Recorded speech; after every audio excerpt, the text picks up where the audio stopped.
எந்த ஒரு விஷயத்தையும் ரொம்ப தெளிவா ஆனா அதே சமயம் குழப்பற மாதிரி பேசக்கூடிய ஒருத்தர் நம்ம உலகநாயகன். உங்களுக்கே தெரிஞ்ச விஷயம் தான். அவர்கிட்ட தற்போதைக்கு ஒரு கேள்வி முன்வைக்கப்பட்டுச்சு. அதாவது இந்த ஆட்சி கலைக்கணும்ங்கிறீங்களா அப்படின்றதான் அந்த கேள்வி. நான் ஆட்சியை கலைக்கணும்னு சொல்லலைங்க, இந்த ஆட்சி தானாவே கலையும்னு சொல்றேன். கலைக்கணும்னு சொல்றதுக்கு நீங்க யாருன்னு சொல்லி கேட்பாங்க. கலையும்னு சொல்றியே நீ ஜோசியரான்னு கேட்பாங்க. நான் மக்கள்ல ஒருத்தன். ஆனா இந்த ஆட்சியை கலைக்கணுங்கிறதுக்கு எல்லா ஏற்பாடுகளையும் நான் பண்றதா அவங்க நினைச்சுக்கிட்டு இருக்கிறது தான் வேடிக்கையான ஒரு விஷயம். ஆனா அதுக்கான ஏற்பாடுகள் அவங்களே தான் பண்ணிக்கிட்டு இருக்காங்க. இன்னைக்கு நேத்திக்கு நடக்க ஆரம்பிக்கல, ஒரு வருஷத்துக்கு முன்னாடி இருந்தே நடந்துகிட்டு இருக்கு. அதுவும் பயங்கர முயற்சி எடுத்துக்கிட்டு எல்லா விஷயத்தையும் பண்ணிக்கிட்டு இருக்காங்க. திட்டம் போட்டு எதிரியை எழுதி கொடுத்தா கூட இந்த அளவுக்கு சரியா நடக்காது. அவங்களே அவ்வளவு தப்பையும் பண்ணிட்டு இருக்காங்க. சோ இந்த ஆட்சி தானா கலையும் அப்படின்னு சொல்லி உலகநாயகன் பேசியிருக்காரு. அது மட்டும் இல்லாம விஸ்வரூபம் 2 சபாஷ் நாயுடுக்கு அடுத்தபடியா தன்னோட படத்தோட தலைப்பையும் இந்த ஒரு நேரத்தில் சொல்லியிருக்காரு. இது இன்னைக்கு நான் ரெஜிஸ்டர் பண்ண தலைப்பு இல்ல, 4 வருஷத்துக்கு முன்னாடியே ரெஜிஸ்டர் பண்ணிட்டேன். படத்தோட பேர் தலைவன் இருக்கிறான் அப்படின்னு சொல்லியிருக்காருங்க. இப்ப என்ன பிரச்சனை உருவாகிருக்குன்னு சொல்லி கேட்டீங்கன்னா, நம்ம அமைச்சர் ஜெயக்குமார் அவர்கள் கமலஹாசன் நடிச்ச 3ஆம் பிறை படத்தை பார்த்தேன். இதே மாதிரி கமலஹாசன் தொடர்ந்து பேசிக்கிட்டே இருந்தார் அப்படின்னா அந்த படத்தோட கிளைமேக்ஸ் மாதிரி தான் அவர் மாறுறதுக்கான வாய்ப்புகள் இருக்கு அப்படின்னு சொல்லி பேசியிருக்காருங்க. ஸோ அதுக்கு கமலஹாசனோட ரசிகர்கள் ட்விட்டர்ல பதில் கொடுத்திருக்காங்க. 3ஆம் பிறையோட கிளைமேக்ஸ் காட்சி தான் அவருக்கு தேசிய விருதை வாங்கி கொடுத்துச்சு, முதல்வர் நாற்காலியும் வாங்கி கொடுக்க போகுது.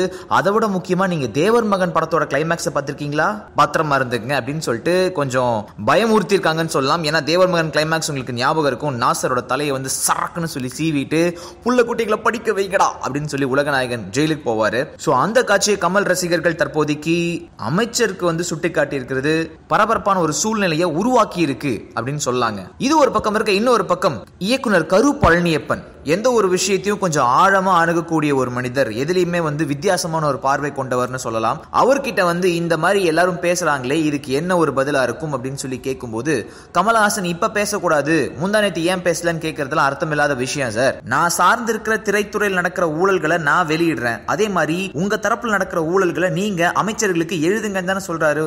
ஆதாரத்தை வெளியிடாம பேசுறாருன்னு சொல்றீங்க. அப்ப அமைச்சரும் அதே மாதிரி ஆதாரத்தை வெளியிடாம தானே பேசுறாரு. பால்ல கலப்படம் ஆகிருக்குன்னு சொன்னாங்க. அதுக்கான ஆதாரம் இதுவரைக்கும் வெளில வரல. கமலஹாசன் பேசக்கூடாது அப்படின்னா வேற யார் தான் பேசணும்? இவங்க இதுதான் பேசணும்னு சொல்லி யார் சட்டம் போட்டு வச்சிருக்கா? ஓட்டு போட்ட யார் வேணாலும் அரசை விமர்சிக்கலாம் அப்படின்னு தான் நான் நம்புறேன். அது ஏன் கமலஹாசன் நீங்க பாக்குறீங்க? அவர் ஏன் நடிகர்னு பாக்குறீங்க? அவரும் ஓட்டு போட்டார் தானே, அதனால அவர் விமர்சிக்கிறாரு. அது மட்டும் இல்லாம தமிழக அரசுல தற்போதைக்கு அங்கேயும் இங்கேயும் நல்ல விஷயங்கள் நடந்துட்டு தான் இருக்கு. உதயச்சந்திரன் IAS அவரோட தலைமையில, செங்கோட்டையன் அவர்களோட ஒத்துழைப்புல கல்வித்துறையில நல்ல மாற்றங்கள் வந்திருக்கு.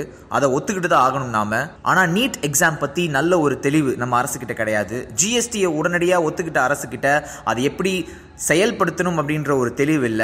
MLA-க்குள்ள சம்பளத்தை ஒரே நாள்ல ஏத்தினவங்க மக்கள் பிரச்சனைக்கு காது கொடுத்து கேட்கறது இல்ல.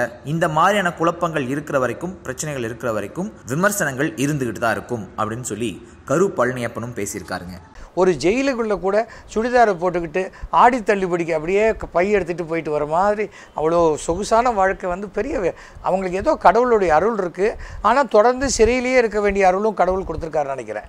ஆனால் சசிகலா அவங்கள பொறுத்த வரைக்கும் ரொம்ப ஆச்சரியமான ஒரு விஷயம். அவங்க தான் பணம் அடித்தது மட்டும் இல்லாமல் தான் எங்கே போகிறோமோ அவங்க சுற்றி இருக்கிற போலீஸ்காரன்லாம் கூட வசதியாக வாழ வைக்கிறாங்க இல்லையா?